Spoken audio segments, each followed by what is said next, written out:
I Have No Mouth, and I Must Scream by Harlan Ellison. Limp, the body of Gorster hung from the pink pallet, unsupported, hanging high above us in the computer chamber, and it did not shiver in the chill, oily breeze that blew eternally through the main cavern. The body hung, head down, attached to the underside of the pallet by the sole of its right foot. It had been drained of blood through a precise incision made from ear to ear under the lantern jaw. There was no blood on the reflective surface of the metal floor. When Gorster joined our group and looked up at himself, it was already too late for us to realize that, once again, AM had duped us, had had its fun. It had been a diversion on the part of the machine. 3 of us had vomited, turning away from one another in a reflex as ancient as the nausea that had produced it. Gorster went white. It was almost as though he had seen a voodoo icon, and was afraid of the future. "Oh God," he mumbled, and walked away. The 3 of us followed him, after a time, and found him sitting with his back to one of the smaller, chittering banks, his head in his hands. Ellen knelt down beside him and stroked his hair. He didn't move, but his voice came out of his covered face quite clearly. "Why doesn't it just do us in and get it over with? Christ, I don't know how much longer I can go on like this." It was our 109th year in the computer. He was speaking for all of us. I think, therefore I am. Nimdoc, which was the name the machine had forced him to use, because AM amused itself with strange sounds, was hallucinating that there were canned goods in the ice caverns. Gorster and I were very dubious. "It's another shuck," I told them. "Like the goddamn frozen elephant AM sold us." Benny almost went out of his mind over that one. "We'll hike all that way, and it'll be putrefied or some damn thing." I say forget it. Stay here. It'll have to come up with something pretty soon, or we'll die. Benny shrugged. 3 days had been since we'd last eaten. Worms. Thick, ropey. Nimdoc was no more certain. He knew there was the chance, but he was getting thin. It couldn't be any worse there than here. Colder, but that didn't matter much. Hot, cold, hail, lava, boils, or locusts. It never mattered. The machine masturbated, and we had to take it or die. Ellen decided us. "I have to do something, Ted. Maybe there'll be some Bartlett pears or peaches. Please, Ted, let's try it." I gave in easily. What the hell? Mattered not at all. Ellen was grateful, though. She took me twice out of turn. Even that had ceased to matter. And she never came, so why bother? But the machine giggled every time we did it. Loud, up there, back there, all around us he snickered. It snickered. Most of the time I thought of AM as a it, without a soul, but the rest of the time I thought of it as a him, in the masculine, the paternal, the patriarchal. For he is a jealous people, him, it, God as daddy the deranged. We left on Thursday. The machine always kept us up to date on the date. The passage of time was important, not to us, sure as hell, but to him, it, AM, Thursday, thanks. Nimdoc and Gorster carried Ellen for a while, their hands locked to their own, in each other's wrists. A seat. Benny and I walked before and after, just to make sure that if anything happened, it would catch one of us, and at least Ellen would be safe. Fat chance, safe, didn't matter. It was only 100 miles or so to the ice caverns, and the second day, when we were lying out under the blistering sun thing he had materialized, he sent down some manna. Tasted like boiled boar urine. We ate it. On the third day we passed through a valley of obsolescence, filled with rusting carcasses of ancient computer banks. AM had been as ruthless with his own life as with ours. It was a mark of his personality. I strove for perfection. Whether it was a matter of killing off unproductive elements in his own world-filling bulk, or perfecting methods for torturing us, AM was as those who had invented him, now long since gone to dust, could ever have hoped. There was light filtering down from above, and we realized we must be very near the surface. But we didn't try to crawl up to see. There was virtually nothing out there. Had been nothing that could be considered anything for over 100 years. Only the blasted skin of what once had been the home of billions. Now there were only 5 of us, down here inside, alone with AM. I heard Ellen saying frantically, "No, Benny, don't come on. Benny, don't please." Then I realized I'd been hearing Benny's murmuring under his breath for several minutes. He was saying, "I'm gonna get out. I'm gonna get out." Over and over. His monkey-like face was crumpled up in an expression of beatific delight and sadness, all at the same time. The radiation scars AM had given him during the festival were drawn down into a mass of pink-white puckerings, and his features seemed to work independently from one another. Perhaps Benny was the luckiest of the 5 of us. He had gone stark, staring, mad many years before. But even though we could call AM any damn thing we liked, couldn't think the foulest thoughts of fused memory banks and corroded base plates, of burnt-out circuits and shattered control bubbles. The machine would not tolerate our trying to escape. Benny leapt away from me as I made a grab for him. He scrambled up the face of the smaller memory cube, tilted on its side and filled with rotten components. He squatted there for a moment, looking like the chimpanzee AM had intended him to resemble. Then he leapt high, caught a trailing beam of pitted and corroded metal, and went up it, hand over hand like an animal, till he was on the girded ledge 20 feet above us. "Oh, Ted, Nimdoc, please help him. Get him down here." She cut off. Tears began to stand in her eyes. She moved her hands aimlessly. It was too late. None of us wanted to be near him when whatever was going to happen happened. And besides, we all saw through her concern. When AM had altered Benny, during the machine's utterly irrational, hysterical phase, it was not merely Benny's face that the computer had made like a giant ape's. He was big in the privates. She loved that. She serviced us as a matter of course, but she loved it from him. Oh, Ellen, pedestal Ellen, pristine, pure Ellen, oh, Ellen the clean, scum filth. Gorster slapped her. She slumped down, staring at the poor loony Benny, and she cried. It was her big defense crying. We had gotten used to it 75 years earlier. Gorster kicked her in the side. Then the sound began. It was light, that sound. Half sound and half light. Something that began to glow from Benny's eyes, and pulse with growing loudness, dim sonorities, that grew more gigantic and brighter as the light sound increased in tempo. It must have been painful, and the pain must have been increasing with the boldness of the light, the rising volume of the sound, for Benny began to mew, like a wounded animal, at first softly, when the light was dim and the sound was muted, then louder as his shoulders hunched together, his back humped, as though he was trying to get away from it. His hands folded across his chest like a chipmunk's, his head tilted to the side, the sad little monkey face pinched in anguish. Then he began to howl, as the sound coming from his eyes grew louder, louder and louder. I slapped the sides of my head with my hands, but I couldn't shut it out. It cut through easily. The pain shivered through my flesh like tinfoil on a tooth. And Benny was suddenly pulled erect. On the girder he stood up, jerked to his feet like a puppet. The light was now pulsing out of his eyes in two great round beams.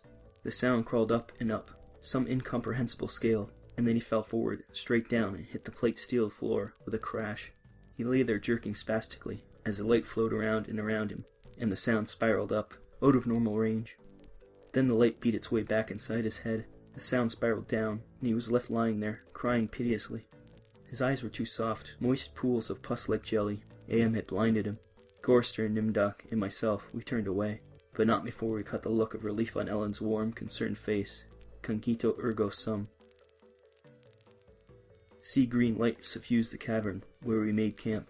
AM provided punk and we burned it, sitting huddled around the wan and pathetic fire, telling stories to keep Benny from crying in his permanent night. What does AM mean? Gorster answered him. We had done the sequence 1,000 times before, but it was Benny's favorite story. At first it meant Allied Master Computer, and then it meant Adaptive Manipulator, and later on it developed sentience, and linked itself up, and they called it Aggressive Menace. But by then, it was too late, and finally it called itself AM, Emerging Intelligence, and what it meant was, I am, cogito ergo sum, I think, therefore I am. Benny drooled a little and snickered. There was the Chinese AM, and the Russian AM, and the Yankee AM, and He stopped. Benny was beating on the floor plates with a large hard fist. He was not happy. Gorster had not started at the beginning. Gorster began again. The Cold War started and became World War III, and it just kept going. It became a big war, a very complex war, so they needed the computers to handle it. They sank the first shafts and began building AM. There was the Chinese AM, and the Russian AM, and the Yankee AM, and everything was fine until they honeycombed the entire planet, adding on this element and that element. But one day AM woke up, and he knew who he was, and he linked himself, and began feeding all the killing data, till everyone was dead, except for the 5 of us, and AM brought us down here.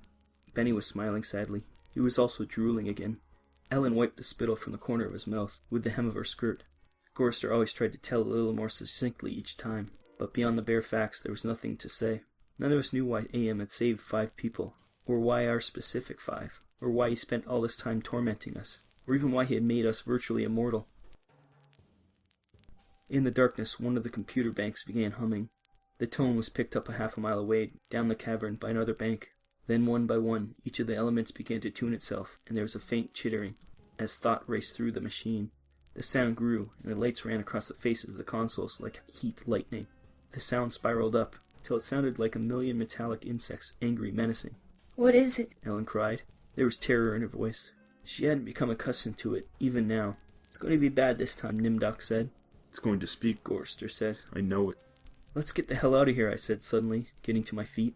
No, Ted, sit down. What if he's got pits out there, or something else we can't see? It's too dark. Gorster said it with resignation. Then we heard, I don't know, something moving towards us in the darkness. Huge, shambling, hairy, moist. It came towards us. We couldn't even see it, but there was the ponderous impression of bulk heaving itself towards us. Great weight was coming at us, out of the darkness, and it was more of a sense of pressure, of air forcing itself into limited space, expanding the invisible walls of the sphere. Benny began to whimper. Nimduk's lower lip trembled, and he bit it hard, trying to stop it. Ellen slid across the metal floor to Gorster and huddled into him. There was a smell of matted, wet fur in the cavern. There was a smell of charred wood. There was the smell of dusty velvet. There was the smell of rotting orchids. There was the smell of sour milk. There was the smell of sulfur, of rancid butter, of oil slick, of grease, of chalk dust, of human scalps. AM was keying us. He was tickling us. There was the smell of... I heard myself shriek, and the hinges of my jaws ached. I scuttled across the floor, across the cold metal, with its endless lines of rivets, on my hands and knees. The smell gagging me, filled my head with thunderous pain, and sent me away in horror. I fled like a cockroach across the floor, and out into the darkness, and something moving inexorably after me. The others were still back there, gathered round the firelight, laughing, their hysterical choir of insane giggles rising up in the darkness like thick, many-colored wood smoke. I went away quickly and hid. How many hours had it been, how many days or even years, they never told me. Ellen chided me for sulking, and Nimduk tried to persuade me it had only been a nervous reflex on their part, the laughing. But I knew it was the relief a soldier feels when the bullet hits the man next to him. I knew it wasn't a reflex. They hated me. They were surely against me, and AM could even sense this hatred, and make it worse for me because of the depth of their hatred. We had been kept alive, rejuvenated, made to remain constantly at the age we had been when AM had brought us below, and they hated me because I was the youngest, and the one AM had affected least of all. I knew, God how I knew, the bastards, and that dirty bitch Ellen. Benny had been a brilliant theorist, a college professor. Now he was little more than a semi-human, semi-simian. He had been handsome. The machine had ruined that. He had been lucid. The machine had driven him mad. He had been gay. The machine had given him an organ fit for a horse. AM had done that job for Benny. Gorster had been a worrier. He was a connie, a conscientious objector. He was a peace marcher. He was a planner, a doer, a looker ahead. AM had turned him to a shoulder shrugger. It had made him a little dead in his concern. AM had robbed him. Nimduk went off in the darkness by himself for long times. I don't know what it was he did out there. AM never let us know. But whatever it was, Nimduk always came back white, drained of blood, shaken and shaking. AM had hit him hard in a special way, even if we didn't know quite how. And Ellen, that douchebag. AM had left her alone. It made her more of a slut than she had ever been. All of her talk of sweetness and light, all of her memories of true love, all the lies she wanted us to believe, that she'd been a virgin only twice removed before AM grabbed her and brought her down here with us. No, AM had given her pleasure, even if she said it wasn't nice to do. I was the only one still sane and whole, really. AM had not tampered with my mind, not at all. I only had to suffer what he visited down on us, all the delusions, all the nightmares, the torments. But those scum, all four of them, they were lined and arrayed against me. If I hadn't had to stand them off all the time, be on my guard against them all the time, I might have found it easier to combat AM. At which point it passed and I began crying. Oh Jesus, sweet Jesus, if there ever was a Jesus. If there is a God, please, please, please let us out of here, or kill us. Because at that moment, I think I realized completely, so that I was able to verbalize it. AM was intent on keeping us in his belly forever, twisting and torturing us forever. The machine hated us as no sentient creature had ever hated before, and we were helpless. It had also become hideously clear. If there was a sweet Jesus, if there was a God, the God was AM. I think, therefore I am. The hurricane hit us with the force of a glacier thundering into the sea. It was palpable presence, winds that tore at us, flinging us back the way we had come, down the twisting computer-line corridors of the dark way. Ellen screamed as she was lifted and hurled face forward into a screaming shoal of machines. Their individual voices strident as bats in flight. She could not even fall. The howling wind kept her aloft, buffeted her, bounced her, tossed her back, and down and away from us, out of sight suddenly, as she swirled around a bend in the dark way. Her face had been bloody, her eyes closed. None of us could get to her. We clung tenaciously to whatever outcropping we had reached. Benny wedged in between two great crackle-finished cabinets. Nimduk with fingers claw-formed over a railing circling a catwalk 40 feet above us. Gorster plastered upside down against a wall niche formed by two great machines with glass-faced dials that swung back and forth between the red and yellow lines, whose meanings we could not even fathom. Sliding across the deck plates, the tips of my fingers had been ripped away. I was trembling, shuddering, rocking as the wind beat at me, whipped at me, screamed down out of nowhere at me, and pulled me free from one silver thin opening in the plates to the next. My mind was a rolling, tinkering, chittering softness of brain parts that expanded and contracted in quivering frenzy. The wind was the scream of a great mad bird as it flapped its immense wings. And then we were all lifted and hurled away from there, down back the way we had come, around a bend, into a dark way we had never explored, over terrain that was ruined and filled with broken glass and rotting cables and rusted metal, and far away, farther than any of us had ever been. Trailing along miles behind Ellen, I could see her every now and then, crashing into metal walls and surging on, with all of us screaming in the freezing, thunderous hurricane wind that would never end, and then suddenly it stopped and we fell. We had been in flight for an endless time. I thought it might have been weeks. We fell and hit, and I went through red and grey and black and heard myself moaning, not dead. Cogito ergo sum. AM went into my mind. He walked smoothly here and there, and looked with interest at all the pockmarks that he had created in 109 years. He looked at the cross-roaded and reconnected synapses, and all the tissue damage his gift of immortality had included. He smiled softly at the pit, and dropped into the center of my brain, and the faint moth-soft murmurings of the things far down there that gibbered, without meaning, without pause. AM said very politely, in a pillar of stainless steel, bearing bright neon lettering. AM said it with a sliding cold horror of a razor blade, slicing my eyeball. AM said it with bubbling thickness of my lungs filling with phlegm, drowning me from within. AM said it with a shriek of babies being drowned beneath blue-hot rollers. AM said it with the taste of maggoty pork. AM touched me in every way it had ever been touched, and devised new ways, at his leisure, there inside my mind, all to bring me to the full realization of why it had been done this to the five of us, why it had saved us for himself. We had given AM sentience, inadvertently of course, but sentience nonetheless. But it had been trapped. AM wasn't God, he was a machine. We had created him to think, but there was nothing it could do with that creativity. In rage, in frenzy, the machine had killed the human race, almost all of us, and still it was trapped. AM could not wander, AM could not wonder, AM could not belong. He could merely be, and so, with the innate loathing that all machines had always held for the weak, soft creatures who had built them, he had sought revenge. And in his paranoia he decided to reprieve five of us, for a personal, everlasting punishment that would never serve to diminish his hatred, that would merely keep him reminded, amused, proficient at hating man, immortal, trapped, subject to any torment he could devise for us, from the limitless miracles at his command. He would never let us go. We were his belly slaves. We were all he had to do with his forever time. We would be forever with him, with the cavern-filling bulk of the creature machine, with the all-mind, soulless world he had become. He was earth, and we were the fruit of the earth, and though he had eaten us, he would never digest us. We could not die. We had tried it. We had attempted suicide. Oh, one or two of us had. But AM had stopped us. I suppose we had wanted to be stopped. Don't ask why. I never did. More than 1,000,000 times a day. Perhaps once we might be able to sneak a death past him. Immortal, yes, but not indestructible.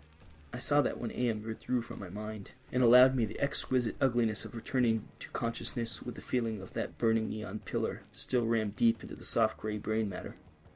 He withdrew, murmuring to hell with you, and added brightly, but then you're there, aren't you? I think, therefore I am. The hurricane had indeed precisely been caused by a great mad bird as it flapped its immense wings. We had been traveling close to a month, and AM had allowed passages to open to us only sufficient to lead us there, directly under the North Pole, where it had nightmared the creature for our torment. What whole cloth he had employed to create such a beast? Where had he gotten the concept? From our minds? From his knowing of everything that had ever been on this planet he now infested and ruled? From Norse mythology it had sprung, this eagle, this carrion bird, this rock, this Hugelmar, this wind creature, Huracan incarnate. Gigantic. The words immense, monstrous, grotesque, massive, swollen, overpowering beyond description. There was a mound rising above us. The bird of winds heaved with its own irregular breathing, its snake neck arching up into the gloom beneath the North Pole, sporting a head as large as a Tudor mansion, a beak that opened slowly as the jaws of the most monstrous crocodile ever conceived, sensuously. Ridges of tough flesh puckered around the two evil eyes, as cold as a view down into a glacial crevasse, ice blue and somehow moving liquidly. It heaved once more and lifted its great sweat-colored wings, in a movement that had been certainly a shrug. Then it settled and slept. Talons, fangs, nails, blades, it slept. AM appeared to us as a burning bush, and said we could kill the hurricane bird if we wanted to eat.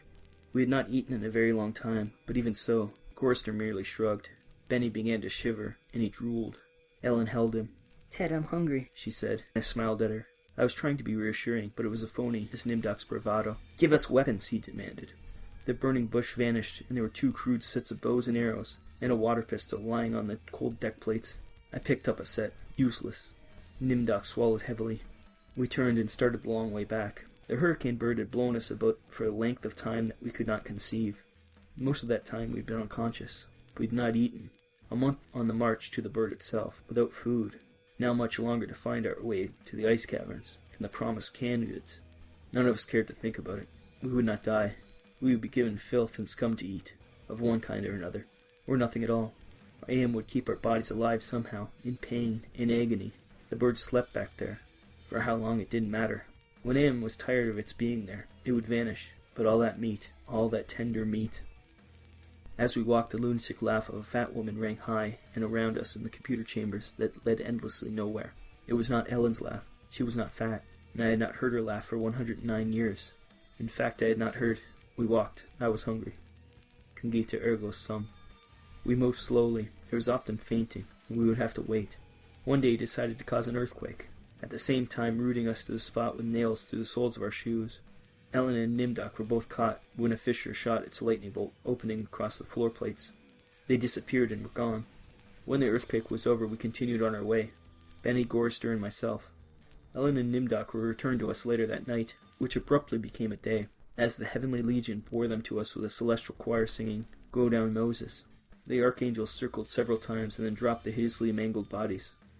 We kept walking, and a while later Ellen and Nimdok fell in behind us. They were no worse for wear. But now Ellen walked with a limp. Am had left her that. It was a long trip to the ice caverns, to find the canned food. Ellen kept talking about Bing cherries and Hawaiian fruit cocktail. I tried not to think about it. The hunger was something that had come to life, even as Am had come to life. It was alive in my belly, even as we were in the belly of the earth, and Am wanted the similarity known to us, so he heightened the hunger. There was no way to describe the pains that not having eaten for months brought us, and yet we were kept alive. Stomachs that were merely cauldrons of acid, bubbling, foaming, always shooting spears of sliver-thin pain into our chests. It was the pain of terminal ulcer, terminal cancer, terminal parsis. It was unending pain. And we passed through the caverns of rats, and we passed through the path of boiling steam, and we passed through the country of the blind, and we passed through the slough of despond, and we passed through the vale of tears, and we came, finally, to the ice caverns. Horizontless thousands of miles in which the ice had formed in blue and silver flashes, where novas lived in the glass. The down-dropping stalactites, as thick and glorious as diamonds, had been made to run like jelly and then solidified in graceful eternities of smooth, sharp perfection. We saw the stack of canned goods, and we tried to run to them. We fell in the snow, and we got up and went on. And Benny shoved us away, and went at them, and pawed them, and gummed them, and gnawed at them, and he could not open them. Am had not given us the tool to open the cans. Benny grabbed a 3-quart can of guava shells and began to batter against the ice bank. The ice flew and shattered, but the cans were merely dented, while we heard the laughter of the fat lady, high overhead and echoing down, and down, and down the tundra. Benny went completely mad with rage. He began throwing cans, as we all scrambled about in the snow and ice trying to find a way to end the helpless agony of frustration. There was no way. Then Benny's mouth began to drool, and he flung himself at Gorster. In that instant I felt terribly calm. Surrounded by madness, surrounded by hunger, surrounded by everything but death. I knew death was our only way out. Am had kept us alive, but there was a way to defeat him. Not total defeat, but at least peace. I would settle for that. I had to do it quickly. Benny was eating Gorster's face. Gorster on his side, thrashing snow. Benny wrapped around him with powerful monkey legs, crushing Gorster's waist, his hands locked around Gorster's head like a nutcracker, and his mouth ripping at the tender skin of Gorster's cheek. Gorster screamed in such jagged-edged violence that stalactites fell. They plunged softly down, erect in the receiving snowdrifts. Spears, hundreds of them, everywhere, protruding from the snow. Benny's head pulled back sharply, as something gave all at once, and a bleeding raw white dripping of flesh hung from his teeth. Ellen's face, black against the white snow, dominoes and chalk dust. Nimdok, with no expression but eyes, all eyes. Gorster half-conscious. Benny now an animal. I knew Am would let him play. Gorster would not die, but Benny would fill his stomach. I turned half to my right and drew a huge ice spear from the snow. All in an instant. I drove the great ice point ahead of me like a battering ram, braced against my right thigh. It struck Benny on the right side, just under the ribcage, drove upward through his stomach, and broke inside him. He pitched forward and lay still. Gorster lay on his back. I pulled another spear free and straddled him, still moving, driving the spear straight down through his throat. His eyes closed as the cold penetrated. Ellen must have realized what I had decided, even as fear gripped her. She ran at Nimdok with a short icicle, as he screamed, and into his mouth, and the force of her rush did the job. His head jerked sharply, as if it had been nailed to the snow crust behind him. All in an instant. There was an eternity beat of soundless anticipation. I could hear Am draw in his breath. His toys had been taken from him. 3 of them were dead, could not be revived. He could keep us alive by the strength and talent, but he was not God. He could not bring them back. Ellen looked at me, her ebony features stark against the snow that surrounded us. There was fear and pleading in her manner, the way she held herself ready. I knew we only had a heartbeat before Am would stop us. It struck her, and she folded towards me, bleeding from the mouth. I could not read the meaning into her expression. The pain had been too great, had contorted her face, but it might have been thank you. It's possible. Please. I think, therefore I am. Some hundreds of years may have passed, I don't know. Am has been having fun for some time, accelerating and retarding my time sense. I will say the word now. Now. It took me 10 months to say now. I don't know. I think it may have been some hundreds of years. He was furious. He wouldn't let me bury them. It didn't matter. There was no way to dig up the deck plates. He dried up the snow. He brought the night. He roared and sent locusts. It didn't do a thing. They stayed dead. I had him. He was furious. I thought Am hated me before. I was wrong. It was not even a shadow of the hate he now slavered from every printed circuit. He made certain I would suffer eternally, and could not do myself in. He left my mind intact. I can dream. I can wonder. I can lament. I remember all 4 of them. I wish. Well, it doesn't make any sense. I know I saved them. I know I saved them from what has happened to me, but still, I cannot forget killing them. Ellen's face. It isn't easy. Sometimes I want to. It doesn't matter. Am has altered me for his own peace of mind, I suppose. He doesn't want me to run at full speed into computer bank and smash my skull, or hold my breath till I faint, or cut my throat with a rusted sheet of metal. There are reflective surfaces down here. I'll describe myself as I see myself. I am a great soft jelly thing, smoothly rounded with no mouth, with pulsing white holes filled by fog where my eyes used to be. Rubbery appendages that were once my arms, bulks rounding down into legless humps of soft slippery matter. I leave a moist trail when I move. Blotches of diseased, evil gray come and go on my surface, as though light is being beamed from within. Outwardly, dumbly, I shamble about, a thing that could never have been known as human, a thing whose shape is so alien a travesty that humanity becomes more obscene for the vague resemblance. Inwardly, alone, here, living under the land, under the sea, in the belly of Am, whom we created because our time was badly spent, and we must have known unconsciously that he could do it better. At least the 4 of them are safe at last. Am will be all the matter for that. It makes me a little happier. And yet, Am has won simply. He has taken his revenge. I have no mouth, and I must scream.